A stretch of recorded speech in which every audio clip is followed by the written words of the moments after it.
Welcome, members, to the council meeting. First of all, I'll repeat very quickly the general announcement I made at 10 o'clock. If the fire alarm sounds, all members in the chamber and observers in the public gallery to make their way out of the building and go to the fire assembly point outside the Great Hall. And please make certain that your mobile phones are turned off.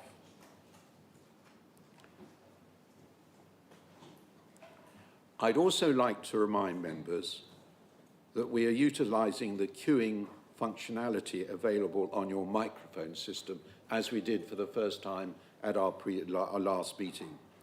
Members wishing to speak should indicate their intention by pressing the right-hand button on the microphone to automatically be added to the queue of speakers. The queue will be visible on the microphone and console screen, and I will invite you to speak at the appropriate time. Microphones will be activated and deactivated automatically. Cabinet members to my left and right, please raise your hand in the usual way to be added to the queue remotely. Moving on, apologies for absence. Jo Weeks, could you like to read out the apologies, please? Thank you, Chairman. We've received apologies from councillors Debbie Curnow-Ford, Tim Davies, Steve Forster, Tim Groves, Marge Harvey, Edward Heron, Rob Humby, Andrew Joy and Derek Miller. Also for your information, Pal Hare will arrive late due to another commitment. We've also received apologies from Honorary Alderman Patricia Banks, Keith Chapman and Andrew Gibson. Thank you.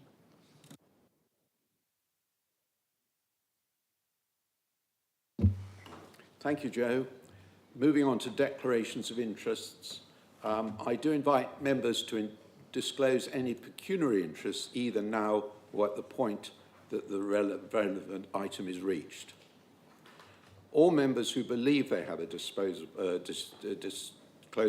pecuniary interest in any matter to be considered at the meeting must declare that interest and having regard to Part 3, Paragraph 1.5 of the County Council Members' Code of Conduct, leave the meeting while the matter is discussed, save for exercising any right to speak in accordance with Paragraph 1.6 of the Code. Furthermore, all members with a personal interest in a matter being considered at the meeting should consider having regard to Part 5, Paragraph 4 of the Code, whether such interest should be declared, and having regard to Part 5, Paragraph 5 of the Code, consider whether it is appropriate to leave the meeting while the matter is discussed, save for the exercising any right to speak in accordance with the Code. I hope you all took that in. Item 3, the minutes.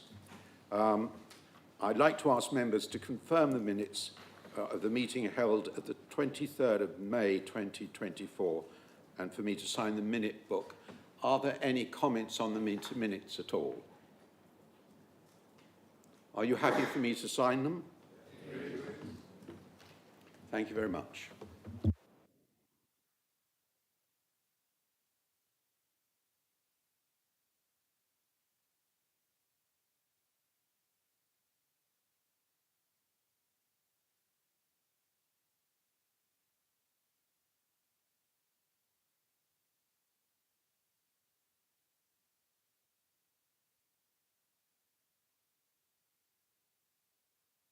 Moving on to item 3, deputations, I'd like to ask Mr. Mike Slynn to speak on improving walking and cycling infrastructure on the Andover Road and keeping Andover Road open for all traffic.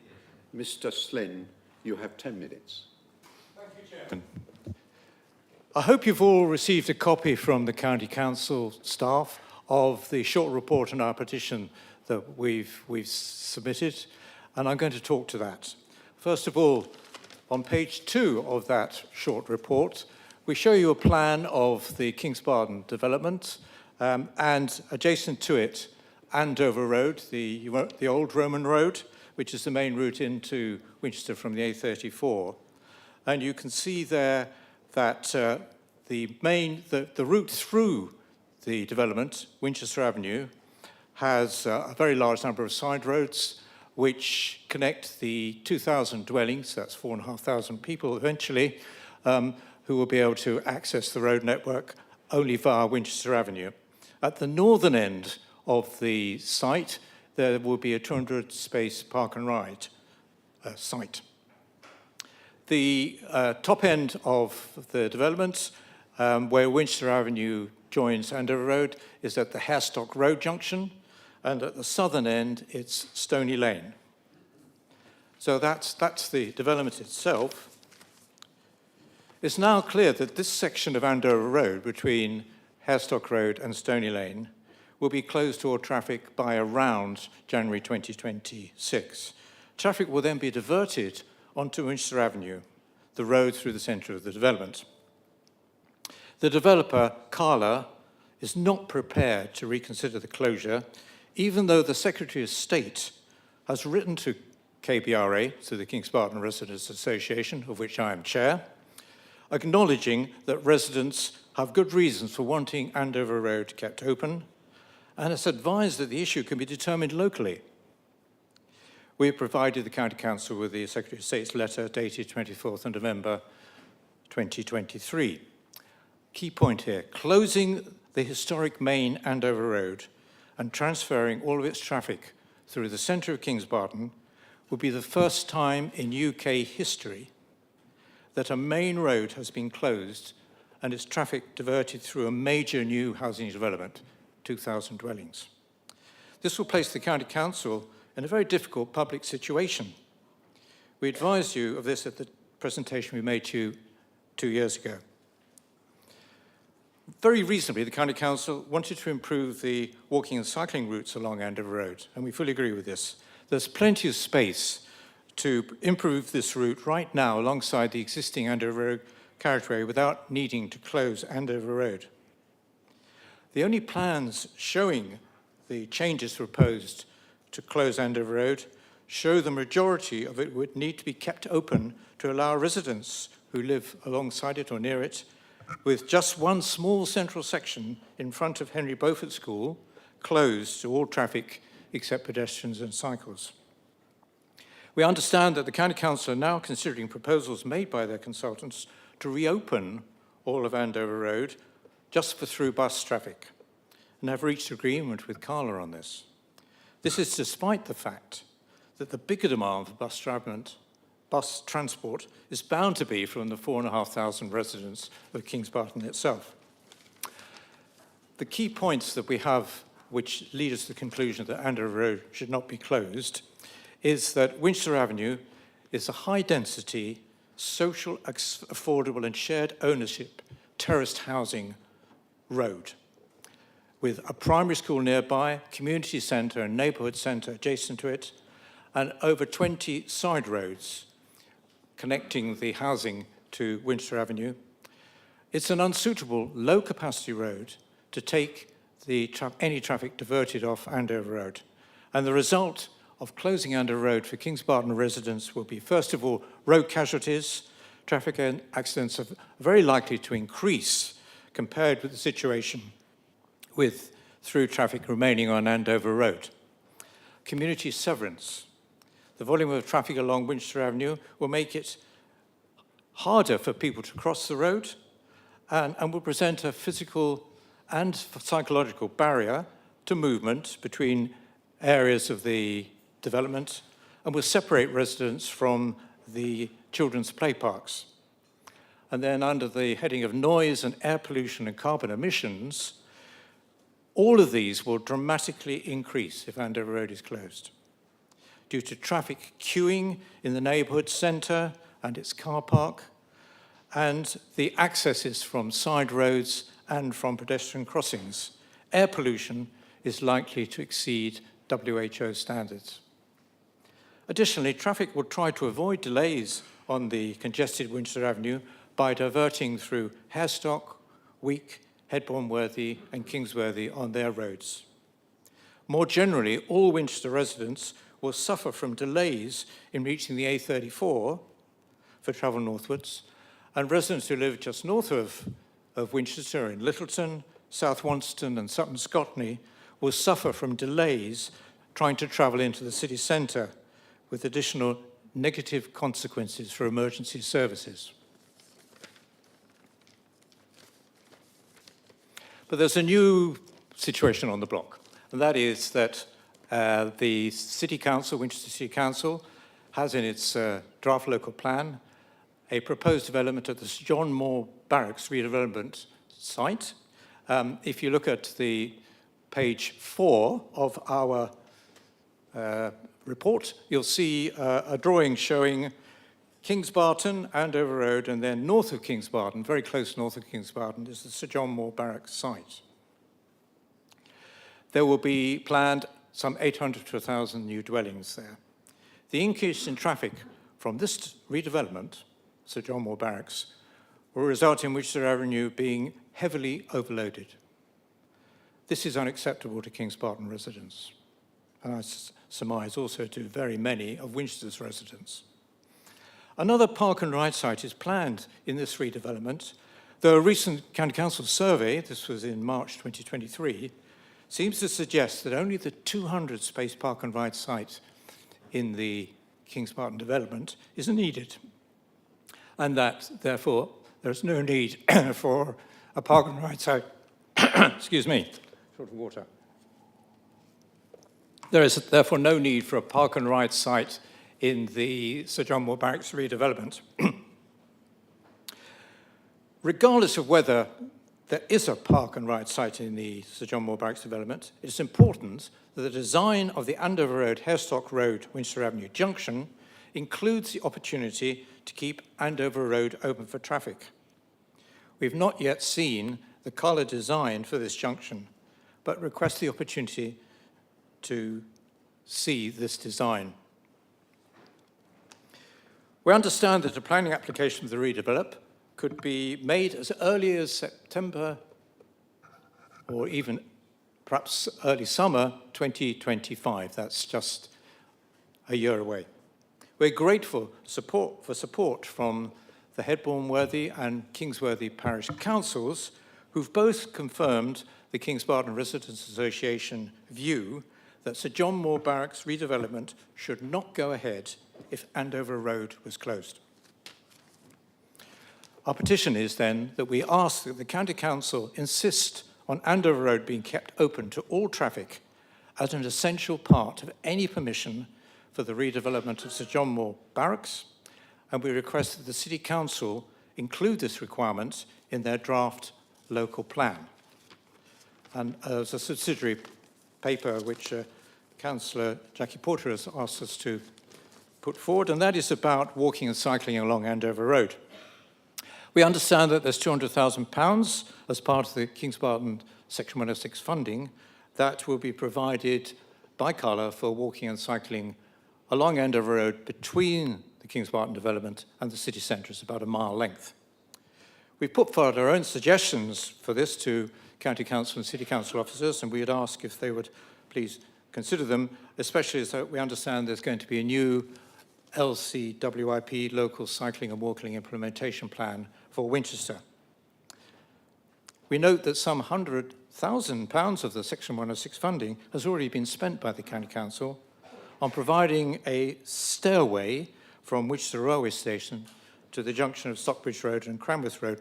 This is primarily required and provided for you have students half a minute left. travelling between Peter Simmons College and the rail station. It's not used by Kingsbarton residents, so therefore we ask that the Section 106 money be preserved for Kingsbarton residents' walking and cycling improvements on Andover Road. Thank you, Chairman. Thank you, Mr. Slynn. I'd now like to ask the Executive Member for Highways and Waste, Councillor Bowman, to respond.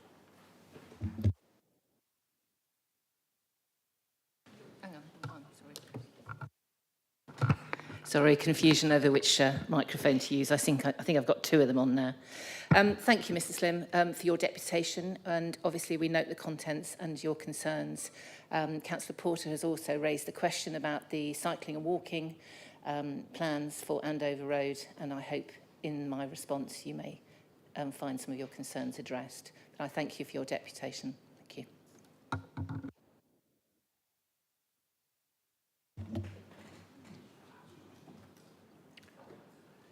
Moving on to item 5, Chairman's announcements. I have a small number of announcements to make. First of all, I'd like to congratulate all the new MPs and the returning MPs for their election. And I'd also like to commiserate with those candidates who didn't get past the winning post. I certainly know how it feels myself. Moving on, awards and accolades. Children's Services, the Hampshire Youth and Justice Service has been successful in being awarded the Restorative Service Provider status. This award emphasises the significance of our restorative approach to commitment of our dedicated team and our efforts in facilitating victim-led interventions with the Hampshire Youth Justice Service.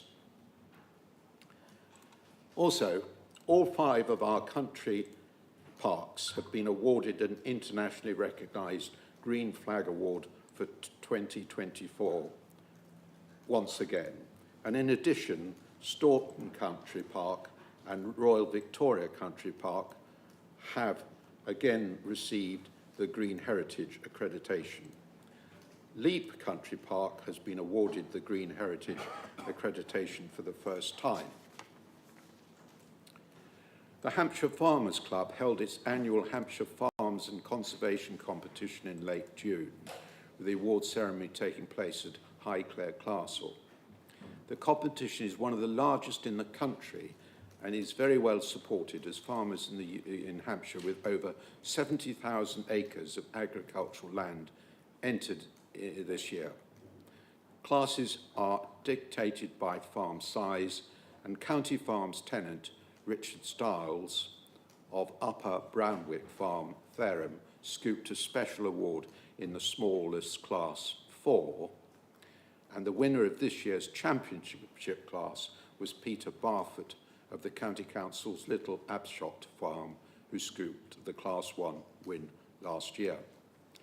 Moving on, the Sir Harold Hillier's Gardens exhibited at this year's Royal Horticultural Society Hampton Court Palace Garden Festival, and congratulations to Barry Clark, botanist and horticultural students who were awarded a silver gilt medal for the garden display and a silver medal for the pine collection, and Barry Clark a silver gilt for the rubus collection now located at the gardens. Moving on, we're about to say goodbye to Debbie Vaughan, who will be retiring at the end of August after an incredible 30 years service to the County Council, with the last 15 of those heading up the Democratic members' services. Indeed, I think she took over that role at the same time as I became a councillor some 15 years ago. I know Debbie very much wanted to join the meeting today, but unfortunately was unable to do so. On behalf of members, I would like to recognise and thank Debbie for her service and wish her all the best in the future.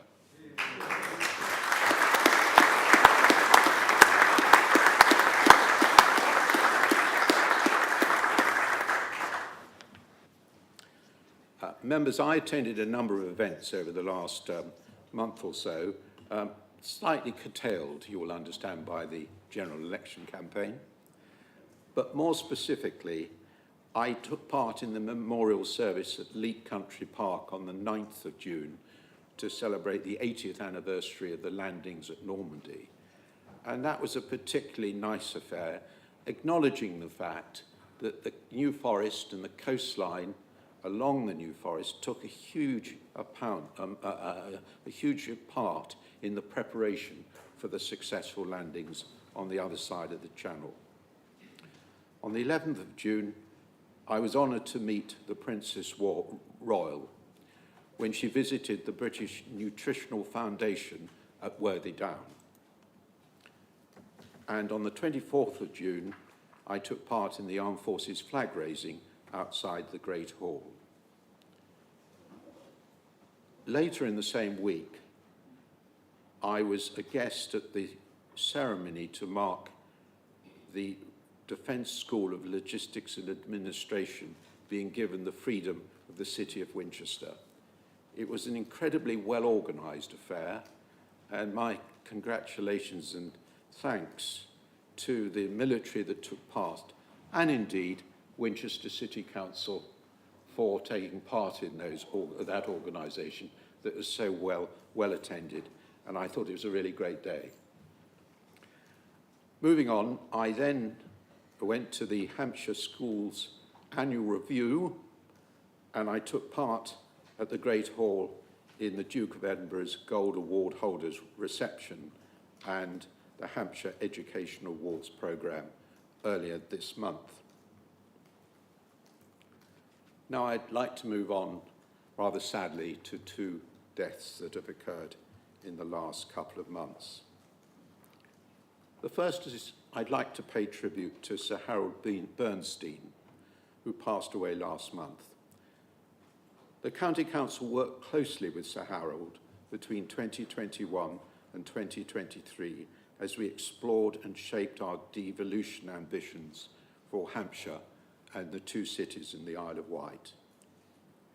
He was everything he was reported to be: highly knowledgeable, warm, charismatic, and generous with his insights.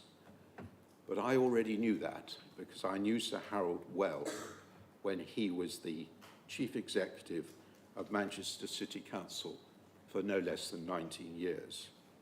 And when I chaired the Parliamentary Environment Group, I gave evidence to support the second runway at Manchester. And that planning application took 18 months to complete successfully. And I think that compares very favourably, largely due to the work of Sir Howard, to what happened at Heathrow, where it took 8 years simply to build a new terminal. I think, actually, the work that Sir Howard did for us during those 2 years may well prove beneficial to us in the future under the new government's proposals for devolution. So on behalf of the County Council, I'd like to send my condolences to Sir Harold's family and friends. Now, it is with great sadness I record that former Honorary Alderman Michael Cartwright has sadly passed away. Michael represented the Bramshott electoral division from 1997 to 2005 and the Petersfield Hangers division from 2005 until his retirement in 2009. And I didn't know Councillor Cartwright because I was elected on the same date as he left the council. But I'm sure there are many of you here present who were there and know him. And therefore, I would like to invite any of you that wish to speak to do so now. Councillor Oppenheimer. Thank you very much, Chairman. I didn't overlap with Michael Cartwright here in Hampshire County Council, but I did follow him in representing Petersfield Hangers Division, and I knew him very well. I was very sad to learn of his death. When I first joined the Conservative Party 10 years ago, I spent a lot of time with Michael and with his wife, Elizabeth, in Liss. They were very kind to me. They taught me a lot, not just about being part of Hampshire, but also the local area and how to work with the parish councils. He was a true gentleman and a really decent man, and I'm looking forward to celebrating his life with his family at the memorial service in September. Thank you, Councillor Oppenheimer. Councillor Glenn.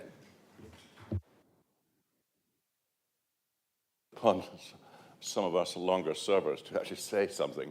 What bothers me, Chairman, is that an awful lot of my colleagues who joined the same year as me, I'm standing up and talking about them in this chamber. It's just a matter of my turn eventually. But good luck to you all. Right? Michael Cartwright came in on my intake in '97. Without any question, he was a character. He was outspoken. We got on really well together until we actually had a disagreement, and then 6 years later we got on well together again. He was a fair chairman. He was a good man to know, and what's more, his wife Elizabeth, I think it's Elizabeth, was very important in his work. Very important. In fact, she held quite important positions elsewhere, especially during the years of the when we were dealing with the larger work of distributing work through the regions. She was very high up in that. And I'm also very grateful to her for help during that period. Councillor Howes will remember those halcyon days when we actually had an effect in London, a serious effect when we were dealing with things that were important to us. Yes. So I thought it was important to at least acknowledge the fact that he was a good member of the council, and obviously all the best to his family. Thank you, Councillor Glenn. I don't see any other members wishing to speak, but I would like us to observe 1 minute silence in respect for those two individuals that have passed on.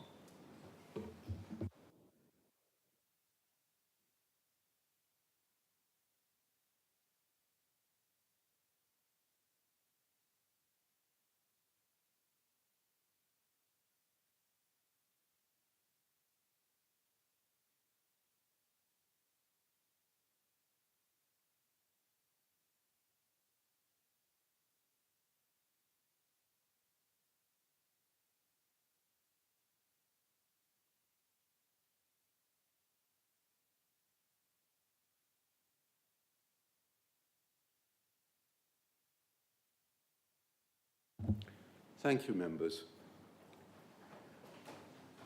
And that completes my chairman's announcements. I'd now like to move on to item 6 and ask the leader to present his report. Mr. Chairman, thank you very much. Welcome everybody to the County Council. I've got a few different things to talk about.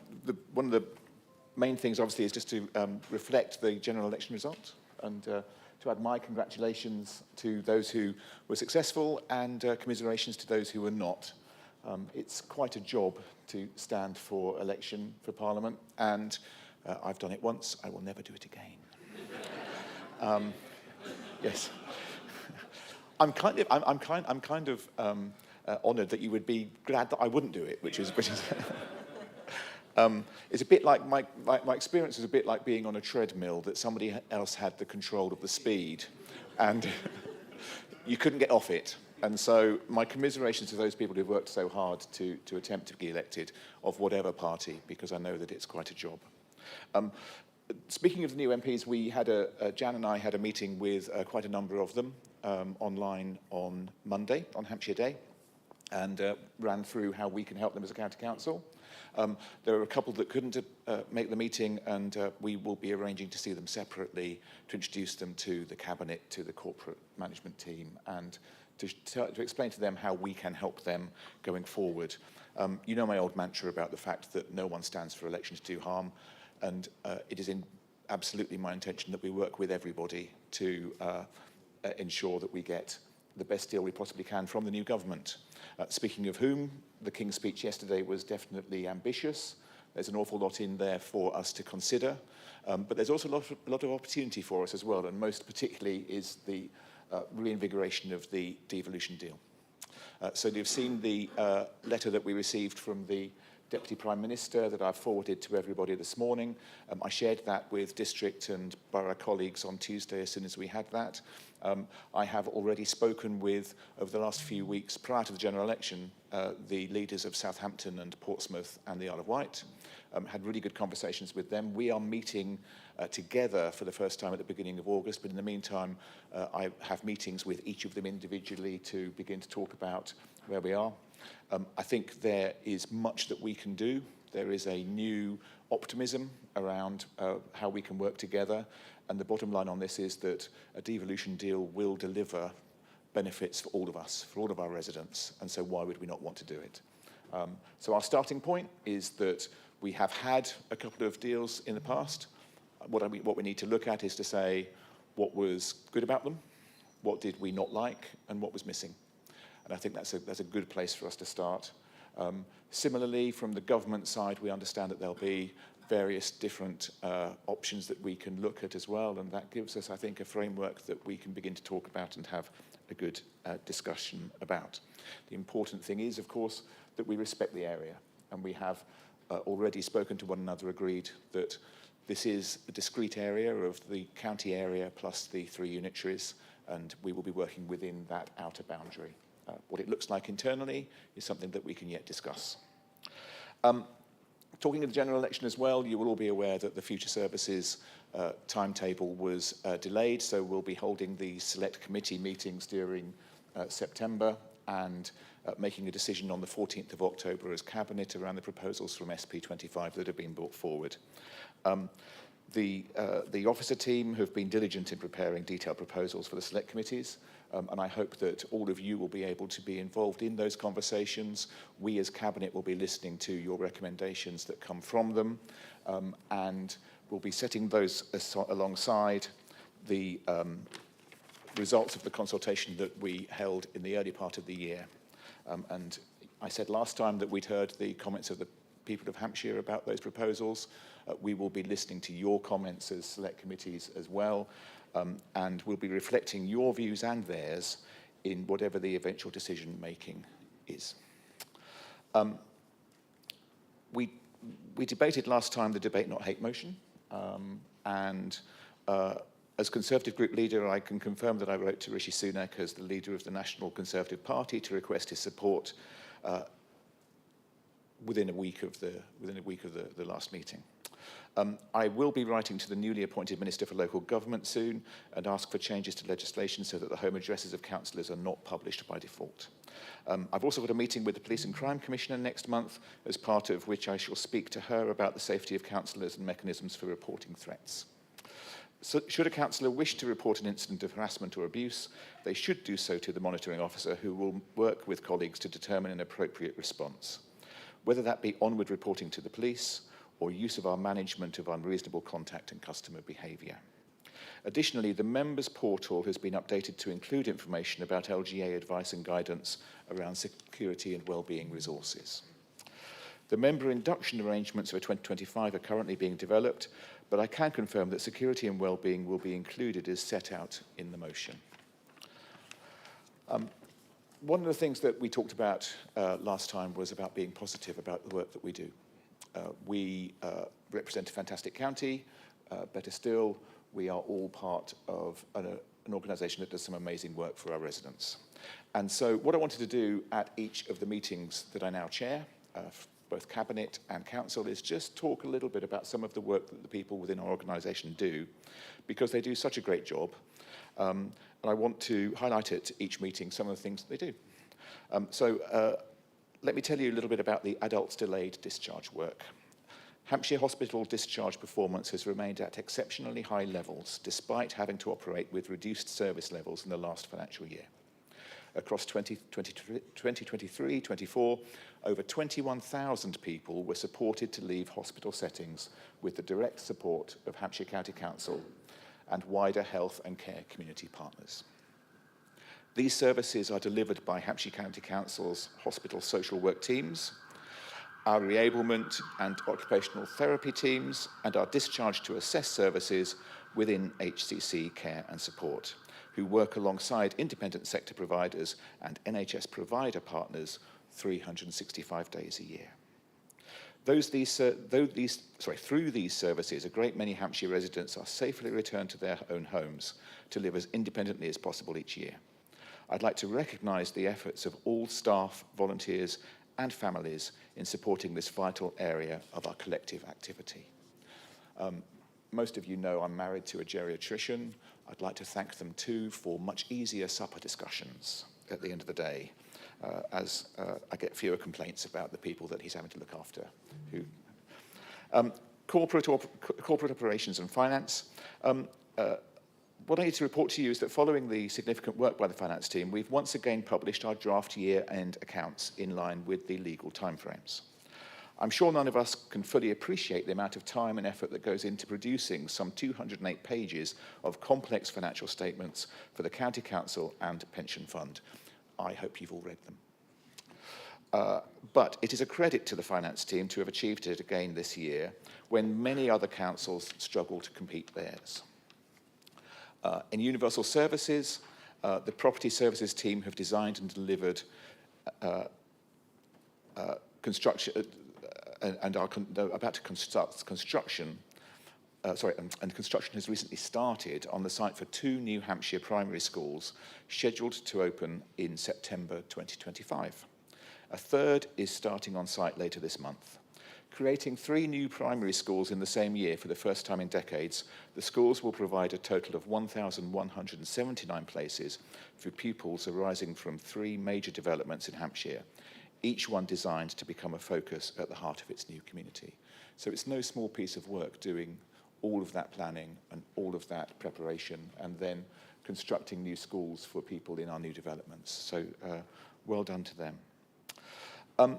Turning to business and skills, I attended the first meeting of the Hampshire Prosperity Partnership Board on the 11th of June. Martin and Phil, Councillors North and Todd, were present too, and I think we can agree that it was a really good meeting. We've got a fantastic group of people around the table from business, from the universities, from the Freeport, all of whom were entirely sighted on ensuring that our post-LEP arrangements work really well. We've received welcome confirmation in May that the Hampshire Skills Bootcamp training will be available for a further year, thanks to an award of £3.8 million from the Department of Education. And the County Council is delighted to be partnering once again with the Business Magazine on the Hampshire Business Awards 2024. Nominations for the 16 award categories close on the 30th of August. Go to the Business Magazine's website for more information and to apply. Finally, a few words about fostering. Our fostering services have launched a new campaign this summer to find more loving homes for children in care. And last week, Hampshire and 19 other councils in the southeast formed the country's largest local authority fostering partnership, Local Authority Fostering Southeast, in a bid to increase the number of foster carers across the region.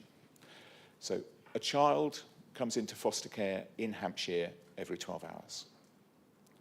So that's not something about which we should be proud. What we should be proud about is the fact that we accommodate them, we make them safe, and we begin to help them immediately.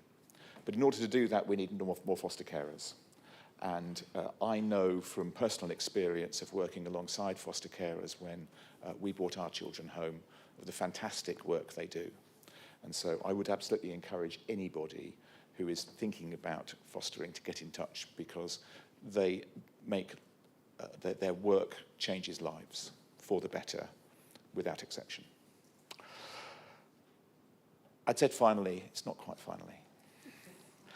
We say goodbye quite soon to Graham, who has been an amazing director of adult social care for us. Now, Graham hates this, so I'm not going to go on. And it's bad enough that he's got to have an event this afternoon with us all. But I'd like to invite Liz just to say a few words. But from me in a public forum for the last time, Graham, thank you so much.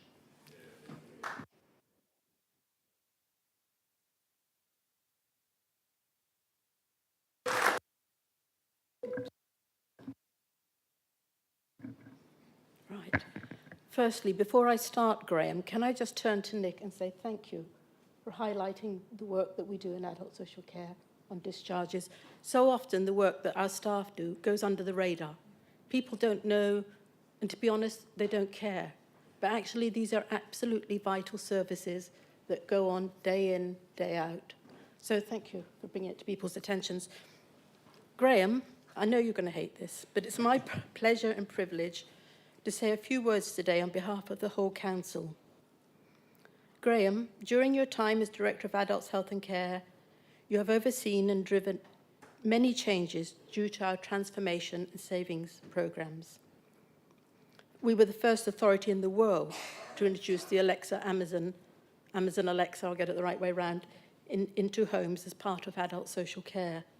We were the first authority in Europe to trial and use cobots. Our building programme of supported living for younger adults with learning disabilities and our amazing bungalows for people with physical disabilities are great examples of us being able to improve the lives of residents while also saving money. The expansion of extra care throughout the county has also done much to enhance the life of our residents. We have made savings, but first and foremost, Graham has always put the residents' needs first. Now, when I go to meetings outside the county, I'm often asked, what is Hampshire doing now? Our reputation for innovation and excellence is well known, and that is due to you, Graham, who's led us through us all. Graham, you've been a terrific director. We will miss you, but I'm sure your legacy will go on, and I can only say thank you for all you have done. Also, please enjoy your retirement. I think you've earned it.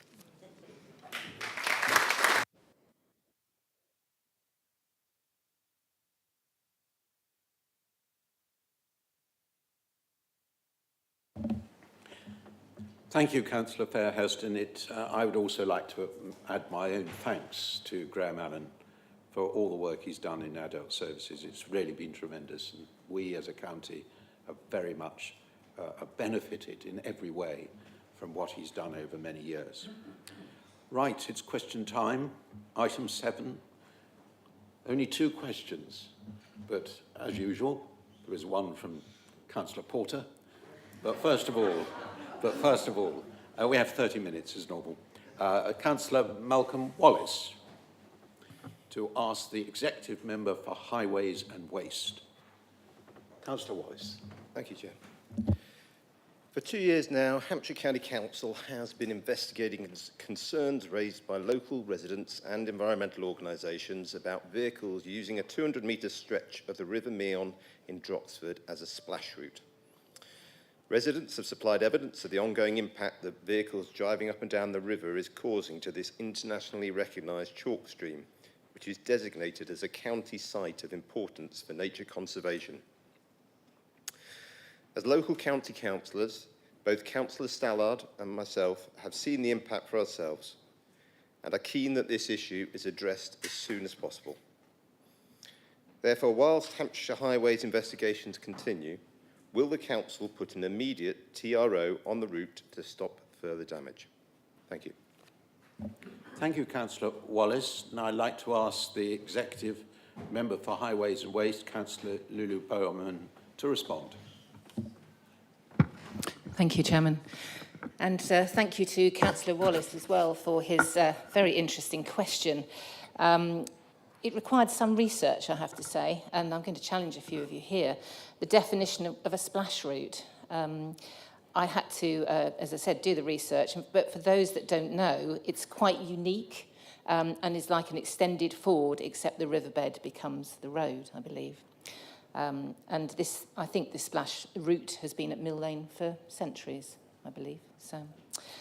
So to answer your question, Councillor Wallace, as a result of concerns over the occasional use of the U189 Mill Lane water splash route by motorised vehicles and potential damage to the River Meon, Highways officers commissioned an environmental and ecological survey to establish a better understanding of the condition of the riverbed at this location.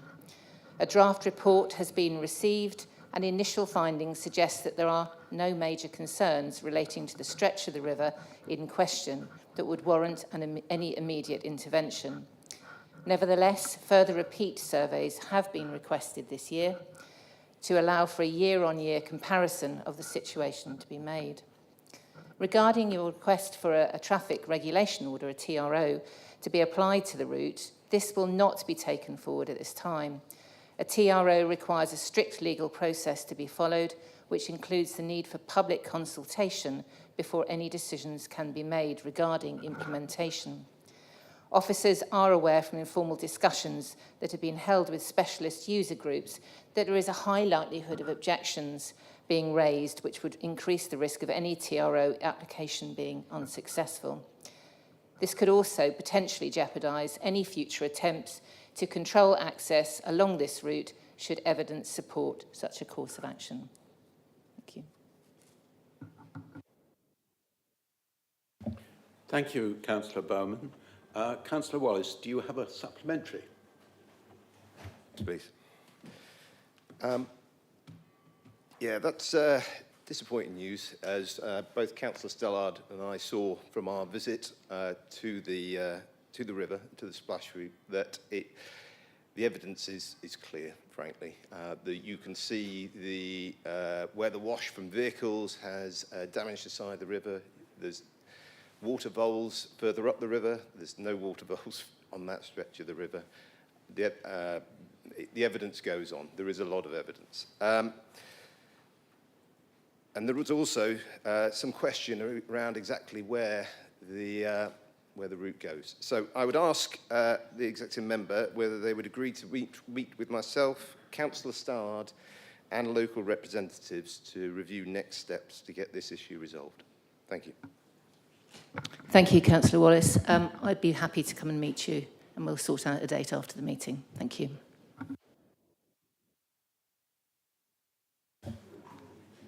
And next question, Councillor Porter.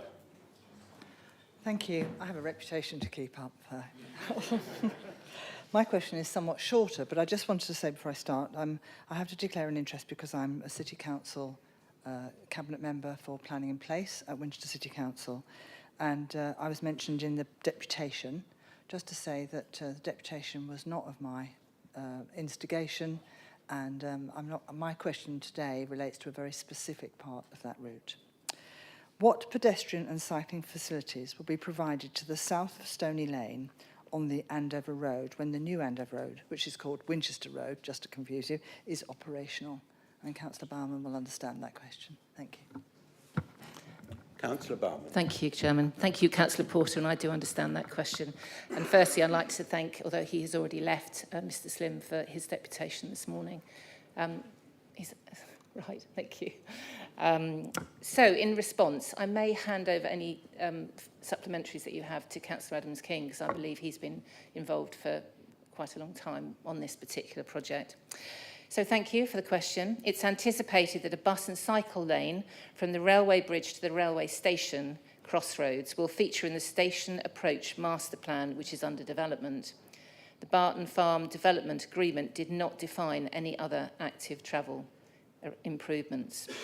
However, investigations have been undertaken to see what else could be done, but carriageways and footways are very constrained on that road, meaning it is not possible to improve this section of Andover Road in a meaningful way.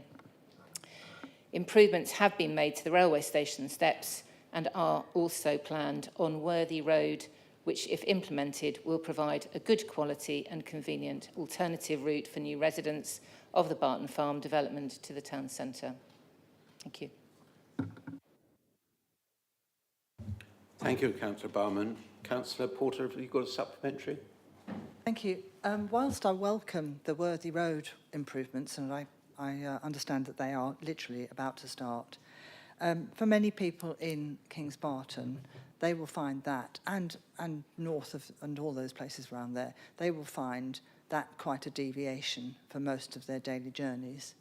Can you please commit to re-looking at the ways in which we can improve walking and cycling for those people who do not have a car and who we're encouraging to use the principles of LTP4 in the future?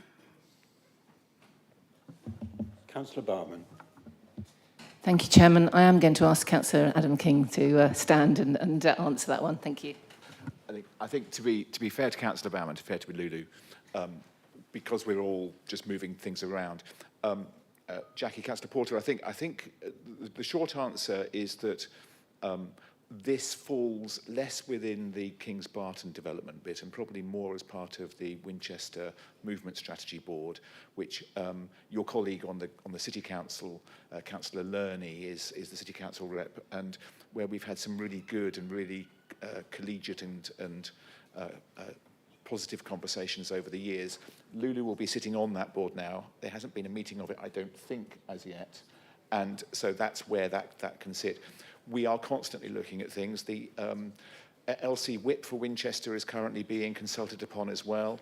But you will well know that that piece of road, particularly the bit around the railway bridge, is really constrained. And finding a solution to improved walking and cycling routes down that short stretch is really tricky. But I'm very happy that we look at it, but I think the appropriate place to talk about it is in the Movement Strategy Board. I mean, it's something perhaps that, you know, between us we can work out how best to make sure that your thoughts about it are fed into that as part of that conversation. Thank you, Mr. Chairman. That completes our questions. Before we move on to item 8, I've just been told that there's a problem with the cooling system in the chamber, and a cooling engineer has been called. So we just want to ensure that we don't expend more than necessary amounts of hot air over the next half an hour or so. Sorry about that. It's the sort of comment that I expect Councillor House to make. Item 8, appointments. The leader. Sorry, Mr. Chairman, on the wrong page. Thank you, Chairman. There are a small number of appointments proposed to adjust memberships of committees and bodies. I move the recommendations. You beat me to it. I was going to say the recommendations are on page 18. Are you all in agreement? Right, moving on. Item 9, appointment of the scrutiny officer, the leader. Thank you, Chairman. This report sets out the statutory requirement to appoint a scrutiny officer from the 1st of September, following the retirement of the existing post holder, and I move the recommendation.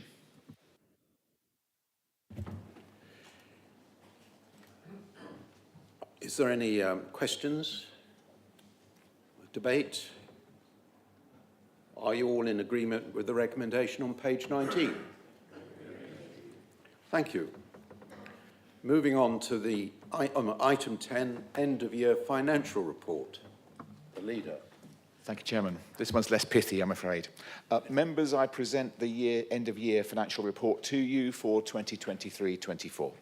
You will see the ongoing revenue pressures across adults and children's social care and school transport have contributed to an unfavourable year-end position, and for the first time in 14 years have necessitated a further draw from the budget bridging reserve at year-end of £5.6 million. But it's not all bad news, as we had previously put some money aside earlier in the year, so we effectively ended the year with an overall net underspend of £11.9 million. This means that even after meeting the current year budget deficit of £74 million, we will still have around £20 million in the budget bridging reserve to help with future years' challenges. And despite a £38 million reduction in revenue reserves overall, we still have the safety net of over £500 million in revenue reserves, a position that I know many other authorities would love to be in. We continue to deliver our capital programme, investing nearly £200 million in the fabric of Hampshire last year. And I'm pleased that we are recommending extra funding to honour our commitment to complete the Botley Bypass scheme, albeit the circumstances that have led to the increase are unwelcome, but could not have been foreseen. As I mentioned at Cabinet, the Finance team have once again managed to produce and publish our statutory accounts on time, which is to be commended, and all of our Treasury management activity was undertaken within the limits agreed within the strategy approved by the County Council. All local authorities continue to face financial challenges, and we all know that something needs to change to address the systemic issues within the system of local government finance. But it is pleasing to be able to report that good financial management always has been and always will continue to be a feature of this council. Members, I commend the report to you and move the recommendations. Thank you, Mr. Chairman. Thank you, Leader. Can I have any questions? Any debate? Councillor Wallace. This is a question, is it? Yes, that's okay. Yeah, just a quick question on the Botley bypass. The £16.5 million cost increase represents a 53% increase in the programme costs. In the report, it says that part of that is due to effectively programme delays, and part of it is due to unforeseen ground condition issues at the river crossing. Do you have a split of the balance of that? How much of it is due to the river crossing and how much of it is due to the programme delays?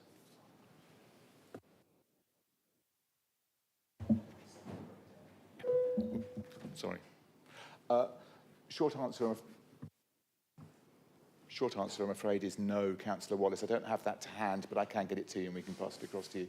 I think to explain the two things are linked, however, which is that the river crossing turned out to be more complex than we imagined because the topographical surveys that were carried out identified springs that were alongside the river, and therefore the length of the bridge that needed to be designed and constructed is going to be longer. As a consequence of that design work, time has moved on, and therefore inflation has affected the construction costs.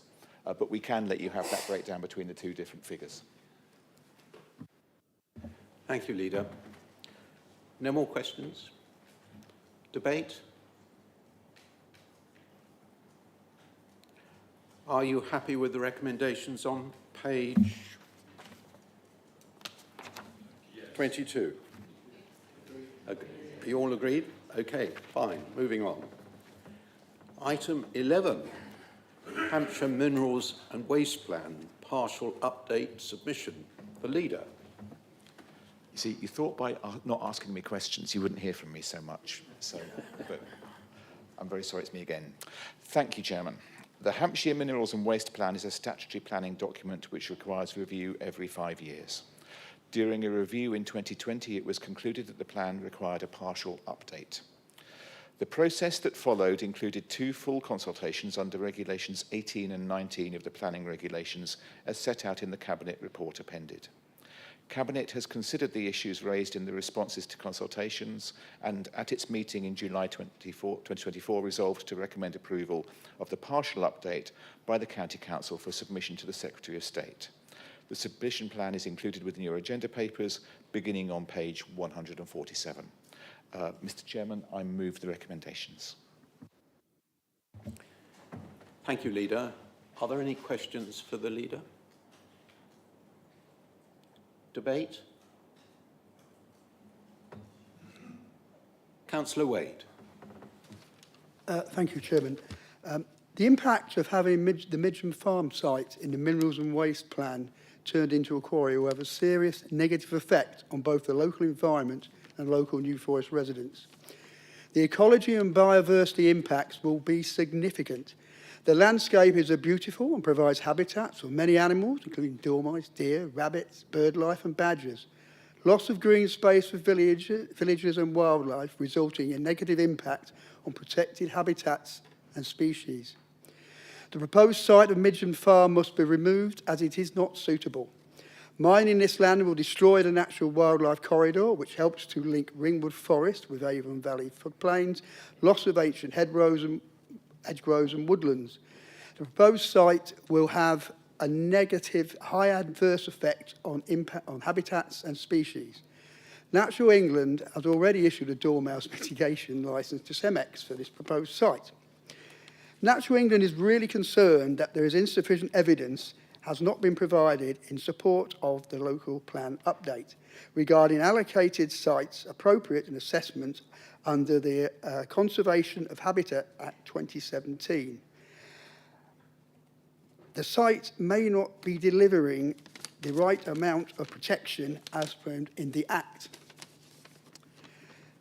Traffic and impact, transport impact. The entrance to the site requires HGVs to drive down Hilby Road, which has no pavements and already struggles with 2 large cars passing each other.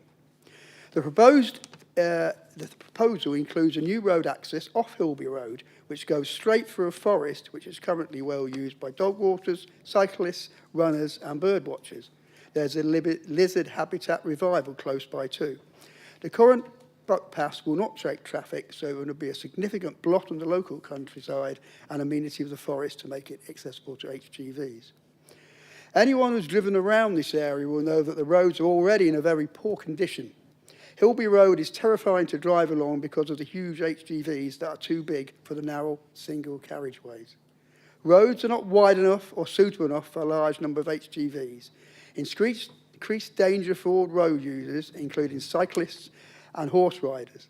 An additional 110 HGVs in a small local area represents a significant disruptive and dangerous increase.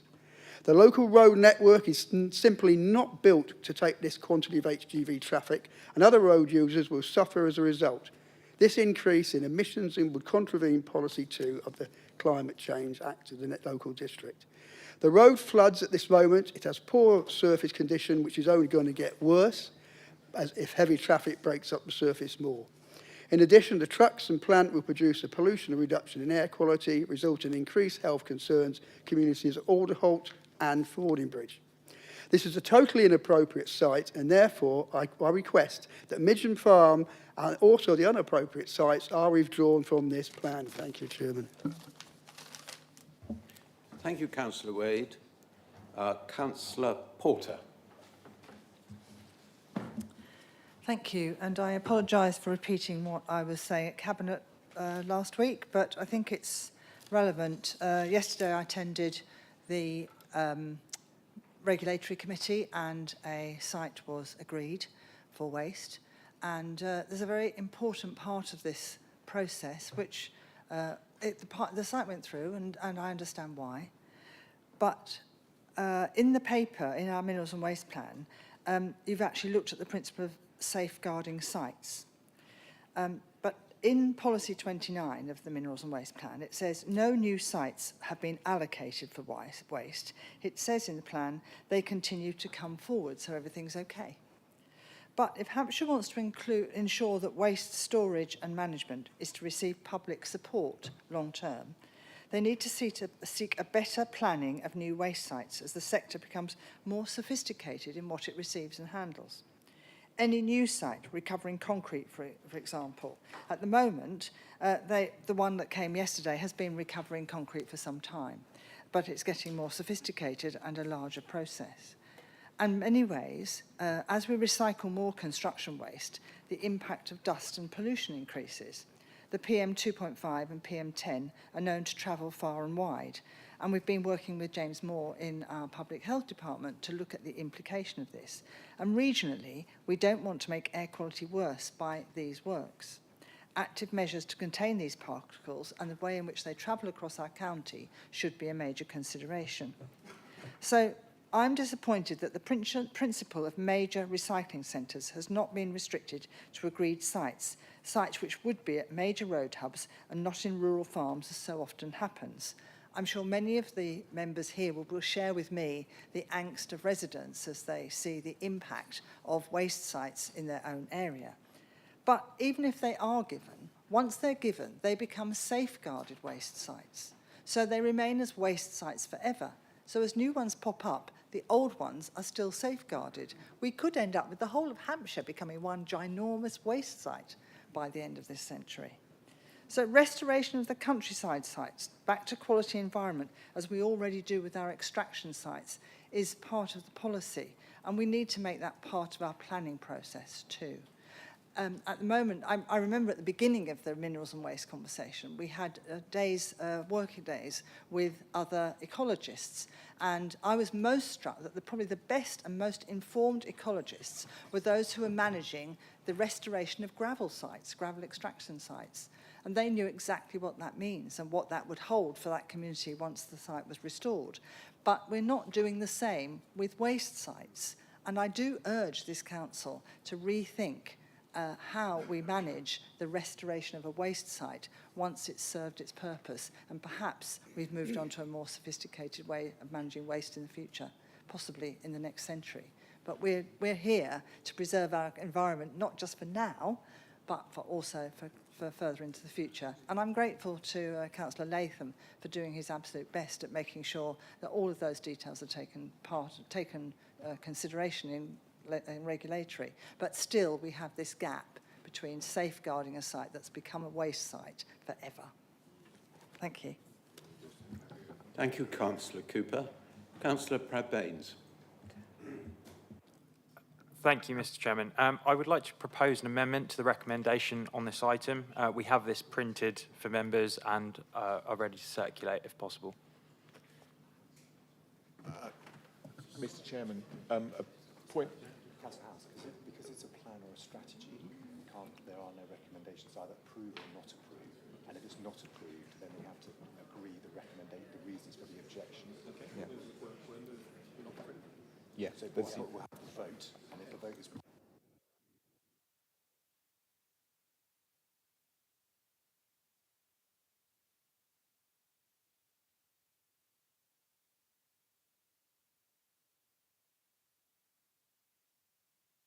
The process that happens. Because this is a specified plan or strategy, it isn't available to be amended as a normal recommendation would in a debate. So the options are for the council to approve the plan or not to approve it. If the council doesn't approve the plan, then the council needs to agree the reasons for its objections. And those objections then go back to the executive, who reconsider and then resubmit to the council.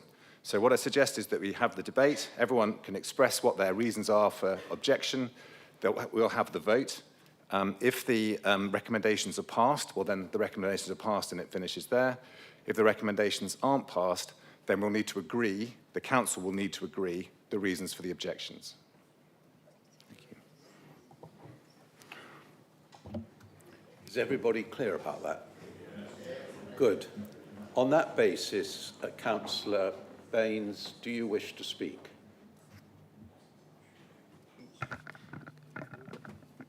Yes, I will speak if that's okay, Mr. Chairman. Thank you. Firstly, I'd like to echo the points raised by Councillors Wade and Councillors Porter. If that is the case, then I will be objecting to this. At the Regulatory Committee on May the 15th, there were utterly clear refusal recommendations given and passed in relation to the Hamble Airfield site. The reasons for refusal were strengthened at the committee meeting by its members, and it is important to note, Mr. Chairman, that every member there on that day supported the officer recommendation to refuse the site. The site had over 5,000 objections from residents, and deputations were given by global experts and leading experts in opposition to this site. The message was clear from the get-go.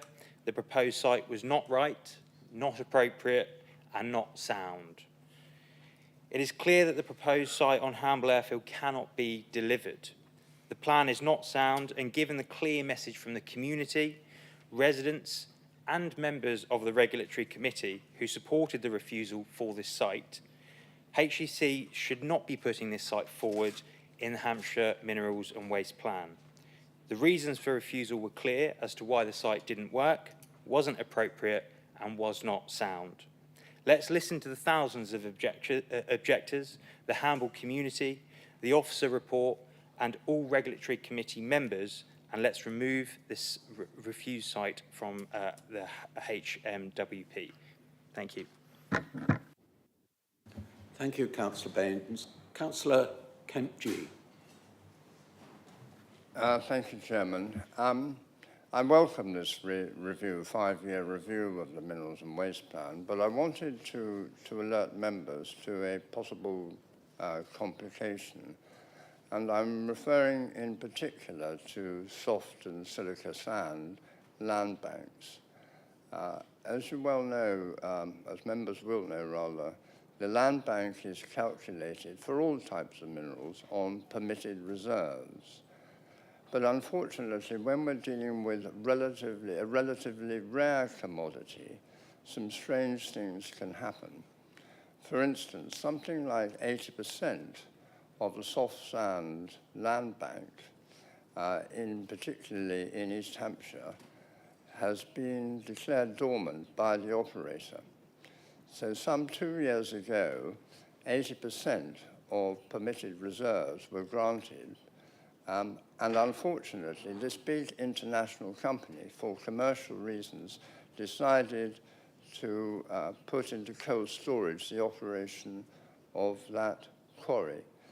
This means that there is an acute pressure on other suppliers of soft and silica sand to supply product when in effect those ample permitted reserves but which have been frozen. The plan does not actually allow for this sort of complication where commercial decisions are taken to put pressures on land banks. And I would seek some sort of assurance that this should be taken into consideration, bearing in mind we're dealing with a national commodity where these sorts of frozen points could be unfrozen by looking at a regional short-term solution. Thank you, Chairman. Thank you, Councillor Kempji. Councillor Wallace. Yes, thank you. I wanted to raise a slightly different point. As members may be aware, there has been a recent Supreme Court ruling which affects how the council is required to deal with oil and gas applications. Anyone interested in the future of our planet is aware of the impact on our climate of burning fossil fuels. When fossil fuels are burnt, they release carbon dioxide and other greenhouse gases which trap the sun's heat and cause global surface temperatures to rise. According to the United Nations Environment Programme, close to 90% of global carbon dioxide emissions stem from burning fossil fuels.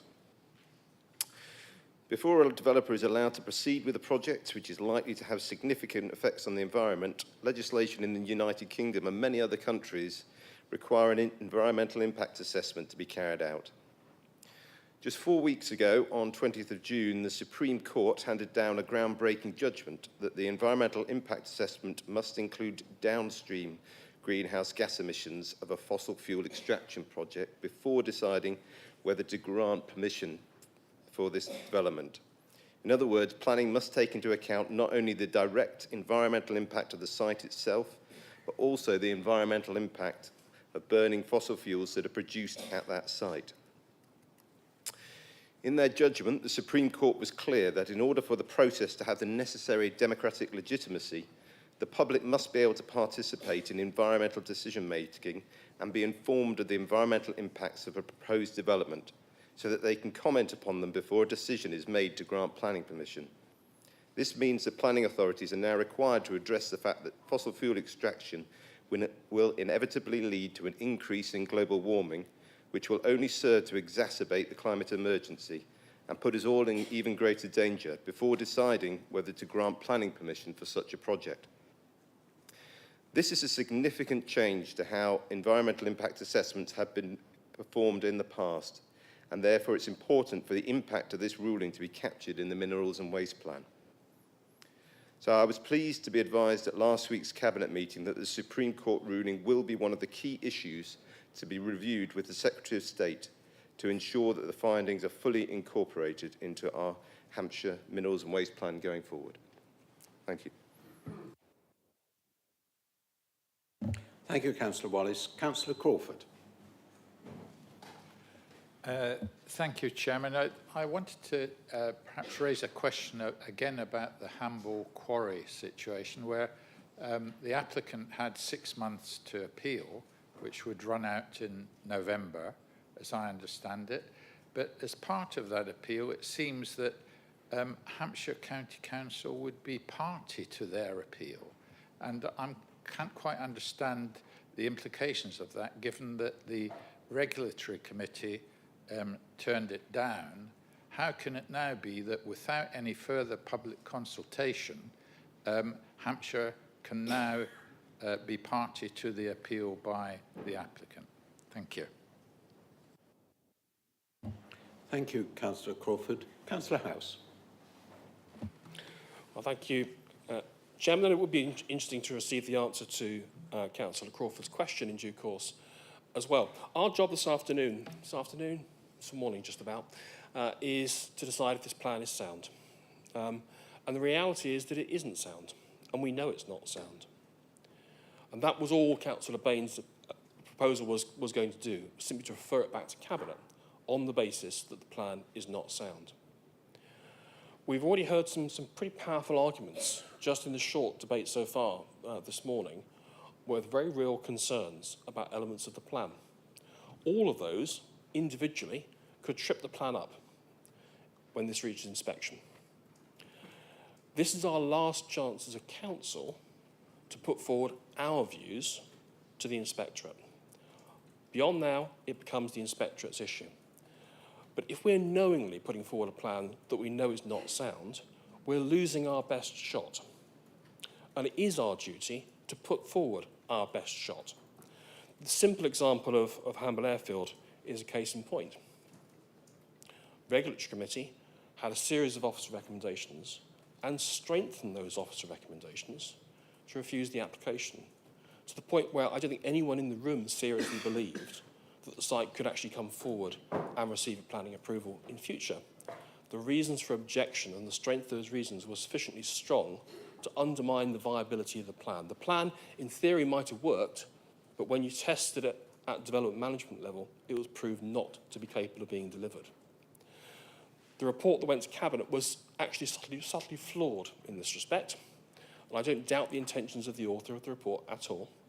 But the report to Cabinet said that the Minerals Planning Authority thought these reasons could be overcome. Well, actually, that's not correct, because we are the Minerals Planning Authority, and we haven't taken a view. It may be that staff have, but the Regulatory Committee was very clear in its reasons for refusal, and the series of reasons that were given for refusal, as they were debated, some were agreed, some were not, but in the conclusion, every single member of the Regulatory Committee voted for the final package cross-party. And that undermines the viability of the plan. If we knowingly go to the Secretary of State with a plan that we know is not sound, it's going to get kicked back to us, or the inspector's going to write it themselves. And that doesn't seem to me to be a very clever position for this council to be in.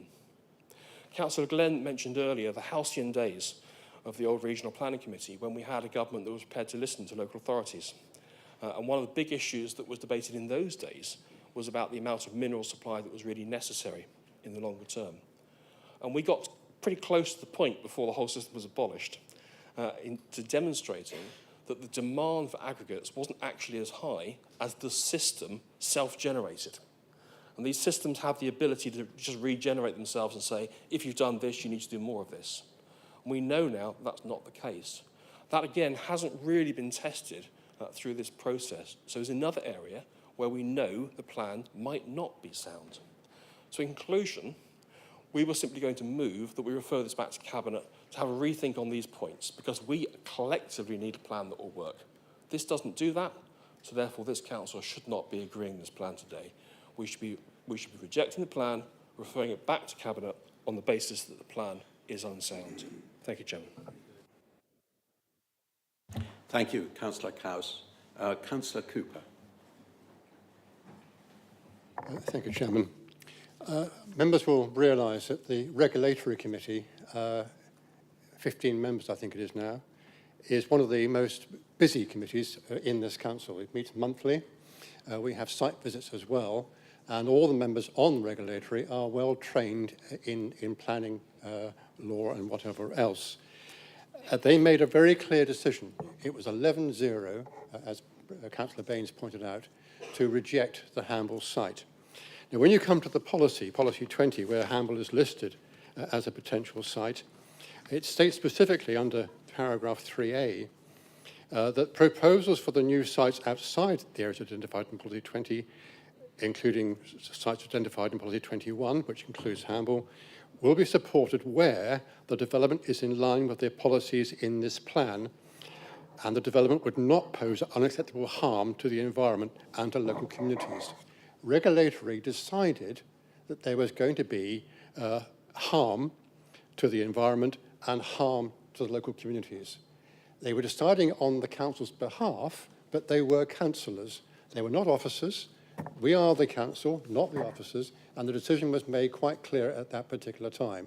So we need to actually go back and review this before this item goes to appeal, because as I think Councillor, I forget who it was now, pointed out, going to appeal with the council saying it's in the policy and the regulatory saying it's not in the policy is a totally confusing situation to be in, and we need to get that clarified. So please, we need to reject the plan and revise the wording. Thank you. Councillor Latham. Chairman, I would like to speak in support of the leader in asking our members to accept the plan and submit it for approval to the Secretary of State. We should remember that this plan started 4 years ago. It's been for consultation in 22-23. It was for further consultation in this year. And now there comes a time when we have to make a decision that we must, whether or not we submit it. We're not the only parties in this. You've got to remember that there are the unitary authorities, we've got the New Forest, South Downs, they are parties to this, and they have all asked that it be submitted. So we're the last ones left. And it is, in my submission, time that we should submit it. There are two issues which I think have come up this morning which need consideration. One is the point from Councillor Wallace.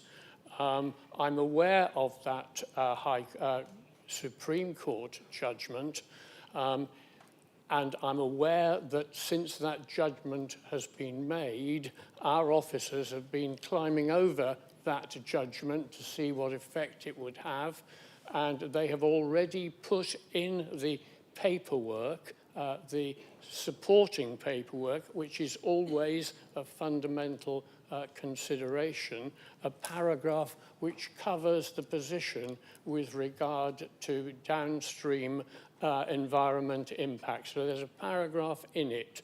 So I can assure you that that is sufficient in itself if this issue comes up for oil production that would certainly be considered by the Regulatory Committee. Dealing then with a second issue which has been raised heavily on Hamble. This is a difficult one. We know from that meeting 2 months ago there was massive opposition, and I understand that, to the location of the site. It's been suggested that this was turned down by the site itself was turned down by the Regulatory Committee unilaterally. That isn't actually correct. What was turned down by the Regulatory Committee was the planning application which was before them. It was not the site itself. As far as the site is concerned, there is nothing in that report which actually says the site was not, in principle, an unsuitable site. That was established in 2013 in the original plan and is now being updated. We turned down Hamble for 2 reasons, and it was unanimous, and it was on the recommendation of the officers. One was on transport, inadequate transport, and the other issue was on flooding. Those are why we turned it down. That was 2 months ago. Another 4 months has to arise before any question. They've got another 4 months to appeal if they wish to do so. We shouldn't do anything, in my view, to jeopardize that in case that is an issue which the applicant, if he wishes to appeal, could say we're prejudicing his position. So we need to leave it as it is. And if you look at the appropriate paragraph that Cabinet had before it, when they made their decision, it clearly sets out the position with regard to Hamble. And therefore, I would ask the members around the House to accept it, get on with it, and let it be presented to the Secretary of State.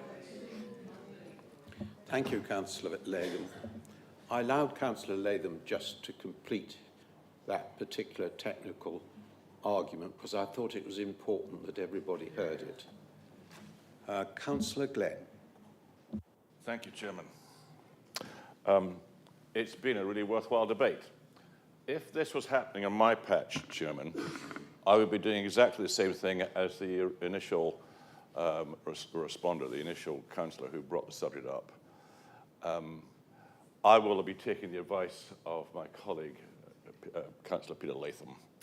So have no worries about that. However, what I am concerned, or let's say disturbed by, and any other councillor worthy of his position should be as concerned as I am, is that if there are any existing operators who are mothballing sites for commercial reasons, which will be for commercial gain, for profit, that leaves us vulnerable as a council to have to find new sites. Now, if I've misunderstood this, I apologise.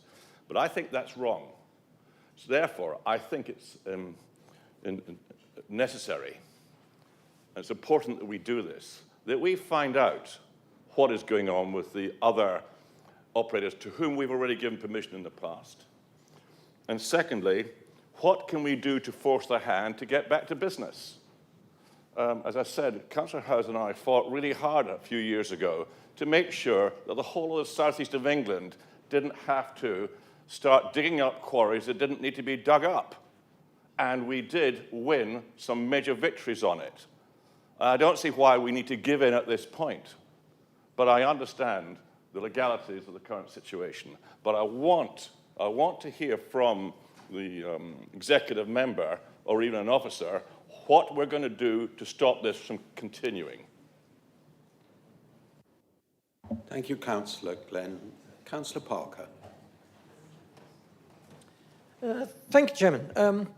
I wasn't going to speak in this debate because I didn't think it was going to be particularly contentious, but then I heard the comments from the colleagues opposite who were very exercised about Hamble, and I can understand why. But when Councillor Cooper stood up and read out the policy, you realise the strength of the plan. Because the plan says, here are the deposits that we've got to consider. If you don't consider them, you're going to get them done by default. But what it said was, you have to make sure you comply with these conditions first, that the transport works, and all the rest of it. And that is why the plan is good, why the plan is effective, why the plan worked for Hamble, because what it did was it provided the necessary ancillary wording to enable us to take proper account of the local situation, which is exactly what we did. What we got was the result that the public needed. What we've got is a plan that enables us to do that, and what we've got is a plan that we need to adopt. Thank you, Councillor Parker. Councillor Collett. Thank you, Chairman. As a former chair of what used to be called the Minerals Panel for a number of years, I followed this with a degree of interest. I'm not on the regulatory committee, but it's obviously a major issue and an interesting one for the whole of the county for reasons that other members have set out. It's quite clear that the original recommendations from officers were that the Hamble airfield should be turned down. But the danger was that those reasons for refusal could easily be overcome, come back with a slightly amended planning application, and then it would sail through. At the meeting, members strengthened those reasons for refusal quite significantly, and it was good to hear that there was a unanimous decision taken. The strengthened reasons for refusal are not ones that developers can easily overturn and sail back in with an application that will just be nodded through. That is a significant difference, and it was a difference taken by members who could see the reasons for those things to be done. I am concerned, Councillor Latham has explained the amount of time it takes to get a minerals and waste plan through, and it's a complicated process because of the various bodies involved. I am concerned that having taken all that time, when we get to the very last stage, we push through a plan that isn't right. That would seem to me a very foolish and regrettable thing to do. There is an issue here that needs to be looked at and bottomed out. I don't think today we should judge which way that should go. I do think it should go back for one more referral to look at that issue and then come back to us with another recommendation. I would therefore plead with the leader, Councillor Adams-King, Nick, will you take this back today so that it can go to Cabinet and be looked at again before a final decision is made, not a flawed one today. Thank you. Thank you, Councillor Collett. Councillor Taylor, who at the moment is the last speaker, apart from the leader, of course. Thank you. Thank you, Chair. I think actually I have listened to what everybody has had to say, and whilst there's been a lot of words about Hamble, there were some other things that were brought up as well about restoration of waste sites, fossil fuel extraction, the banking of resources, and I entirely accept what Councillor Latham says about there is a point at which you have to get on with it, and we don't want to do anything that might impact appeals.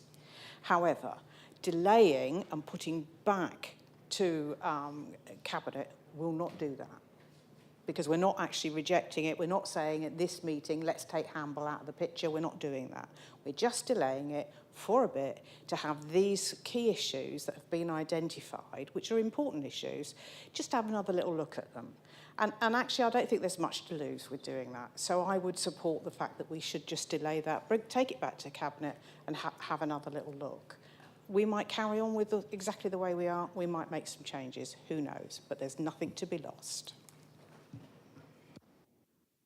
Thank you, Councillor Taylor. I have no one else who wishes to speak, so I'll ask the leader to wind up the debate. Mr. Chairman, thank you. So I've been writing down notes as we've gone along, and I've run out of space on my piece of paper.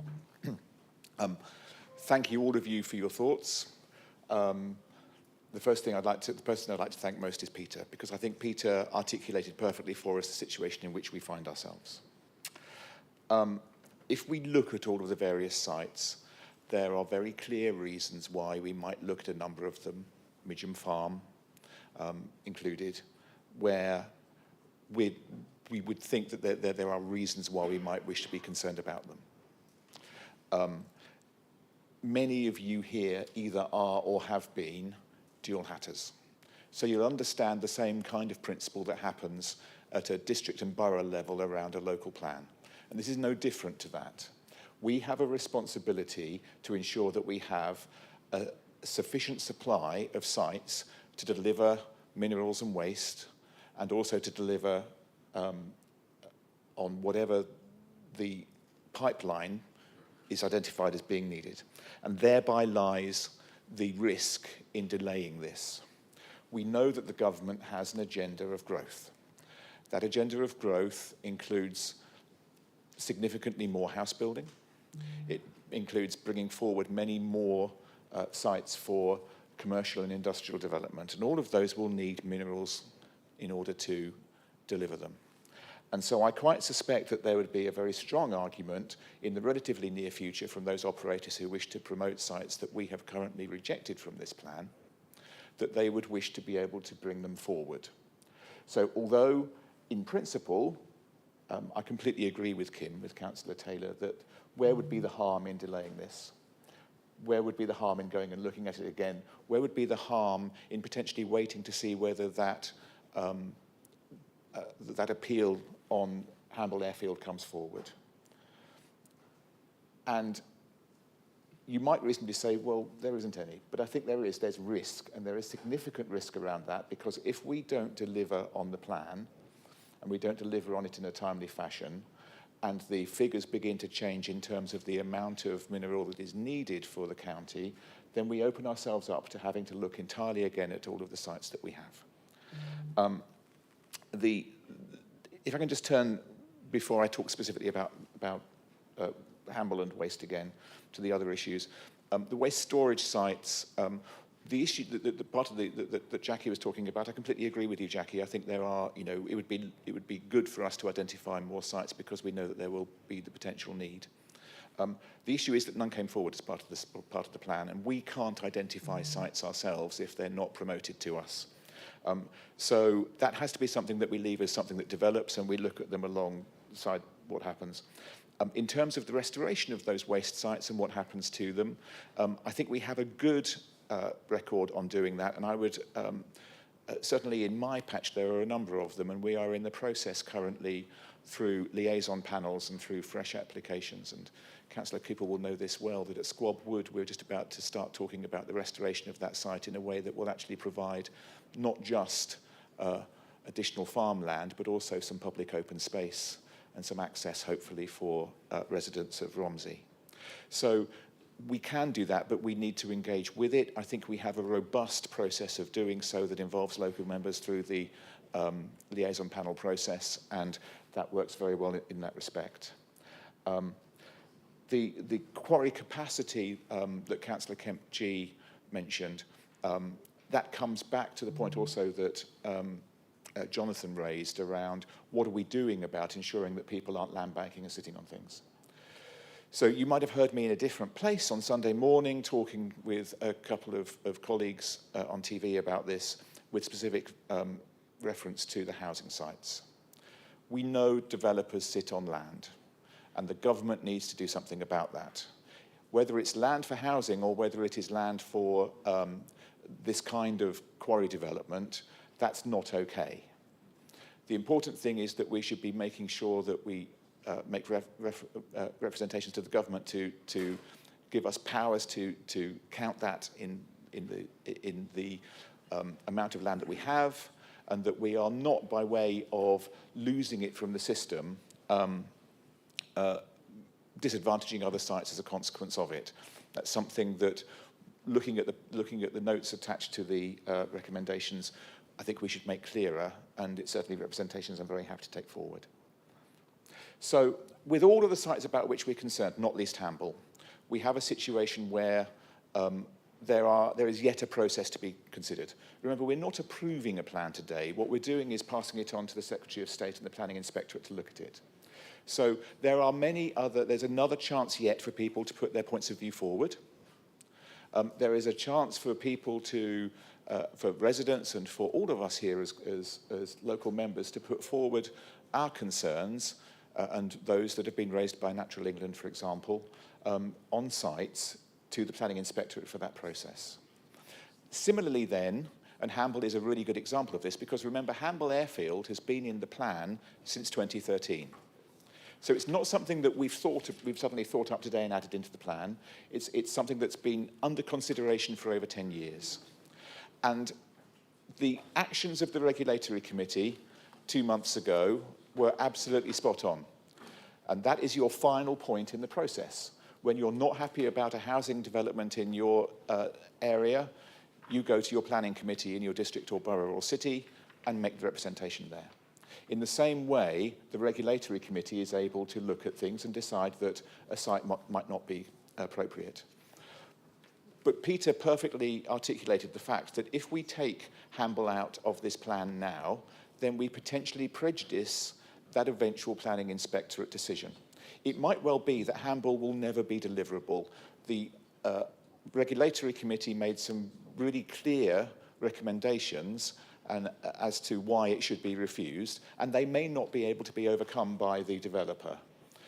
From a personal level, I hope they aren't. But the fact is that there is a process through which we are going. We shouldn't be in any way endangering that.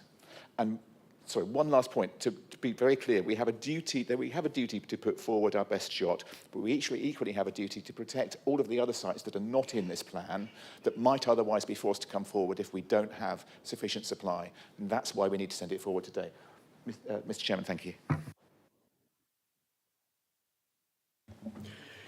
Thank you, Leader. Well, the recommendation is on page 125, and yes, Councillor House. Call to vote on this, thank you. I thought you were going to say that. Joe. Yes. 10 people to stand up and support it. That's right. I was just coming to that. Thank you, Councillor Glenn. Can I just check? Councillor House, can I just check that you've got 10 individuals that agree? I'm certain you have.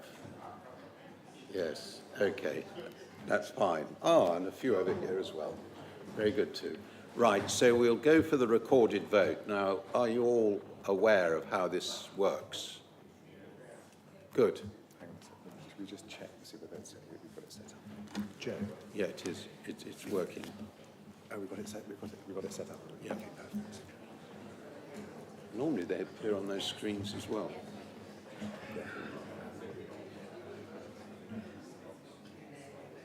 I don't vote. You can vote. I can't. Well, I'm not going to. You can, but you don't by convention. Chairman.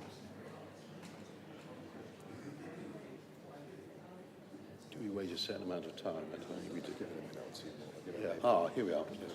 40, 62, 64. We're pretty close.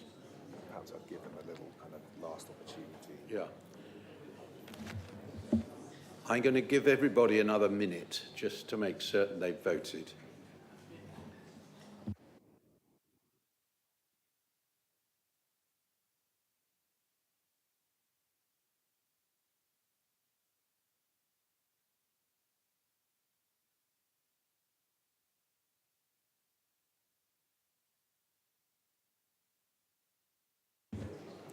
I've been told that everybody's voted, and on the basis of that, the motion is carried. Thank you. We now move on to Matters for Information, Part 2, Item 12, Hampshire and Isle of Wight Fire and Rescue Authority.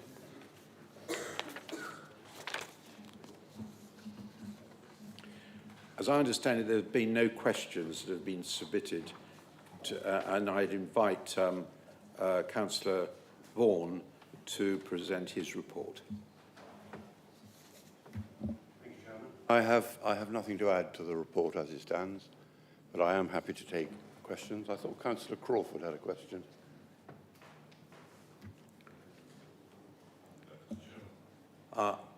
Yes, I'm just looking to see who's... I think actually Councillor Porter pressed her button first. And then I'll call on Councillor Crawford.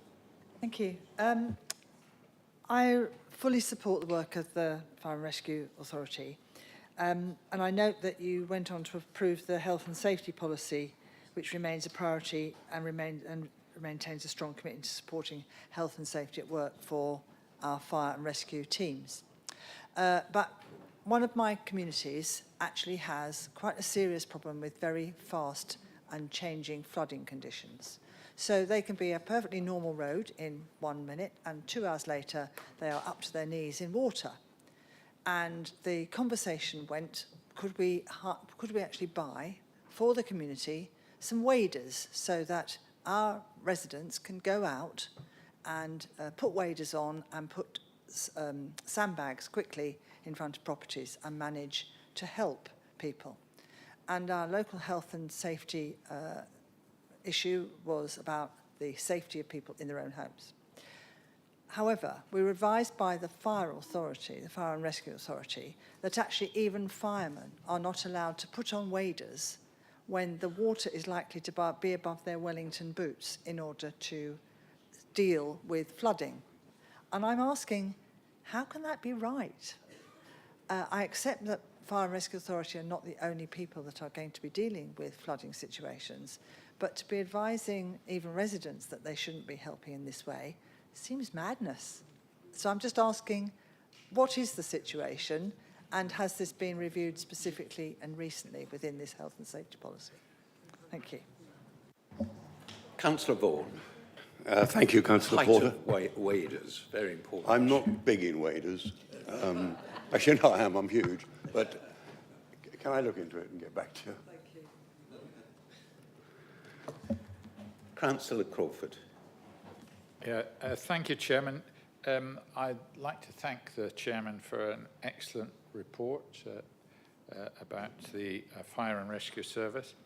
The question I have is, how critical is on-call availability, and what could be done in terms of pay and conditions to improve it as far as practicable?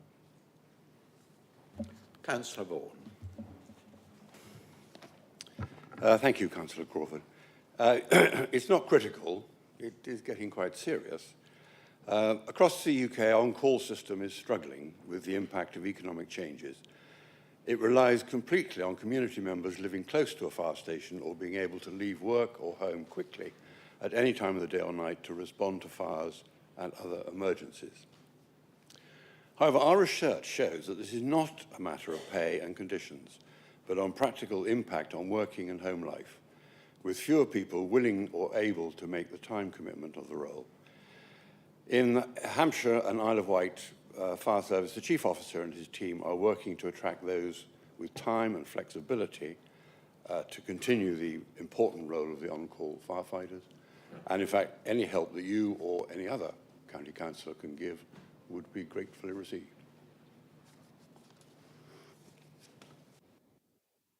Thank you, Councillor Vaughan. Just checking there's no further debate. Okay, we can move on to the next item, which is changes in responsibility for executive functions. I'm going to ask the leader to respond to that, and I understand he's got a further point to make, which I'm very happy for him to make under this item. Thank you very much, Chairman.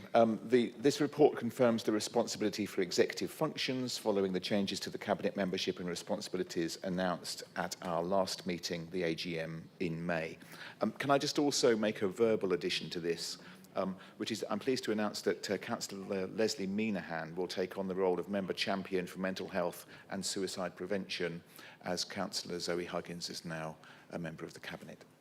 Thank you, Mr. Chairman.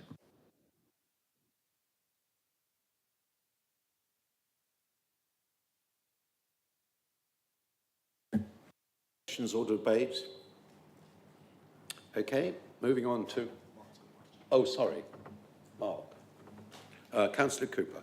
It's just a question, Mr. Chairman. I'm getting very confused. Perhaps I need the help of the leader's partner in this matter. Highways was Councillor Adams-King. Then for a while it was somebody else, Kirsty North, and now I think it's Lulu Barman. Right. I have a petition here I'm going to present to you at the end of the meeting, not formally, but informally, requiring a crossing. It's all addressed, in fact, to Kirsty North, because I thought she was the actual portfolio holder. So I apologise, and I will present it later on, okay? Thank you.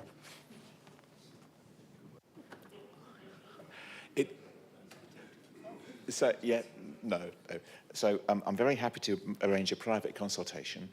He doesn't charge. He refuses to charge, by the way. With each of the functions, we need to have a lead member for each of the different departments, and I recognise that it's sometimes a bit confusing with the changes of responsibility. The appropriate person to which it will go is Lulu, but have no fear, Councillor Cooper. We work as a team, and it doesn't really matter to whom you address it. It will reach the right person, and we will ensure that we enact. We will do what we can to enact the concerns raised within it. Thank you. Thank you, Leader. Are you happy with that, Councillor Cooper? That's good. Moving on to item 14, Councillor Glenn, Annual Report of Hampshire 2050 Corporate Services and Resources Select Committee. Let me start by apologising for trying to take over your role, Chairman. I wasn't right. You're very welcome at any time. Thank you. Did everybody hear that? Ladies and gentlemen, I have great pleasure in furnishing you with the Council with the annual report 23-24 of the work of our select committees. Should you have any questions pertaining to the outcomes of any of this work over the last year, I'm very happy to give way to the chairman, also the then chairman, of any of the committees responsible for relevant to that question. I would like to say that at this point, I'd like to, although it's not part of my remit, I'd like to thank the following chairman. With respect to the one that's not my responsibility is Bill Withers of HASC, because he's coming up next and he can't congratulate himself. So I'm doing that now, okay. If he wants to say that about me later, I'm happy for that.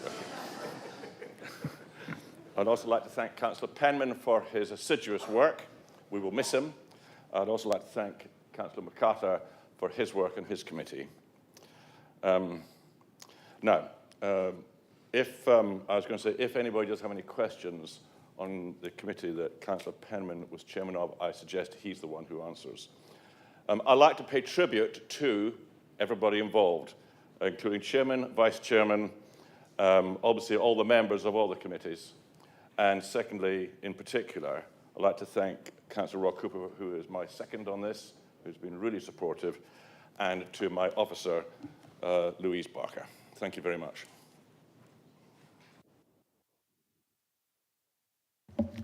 Any questions? Debate?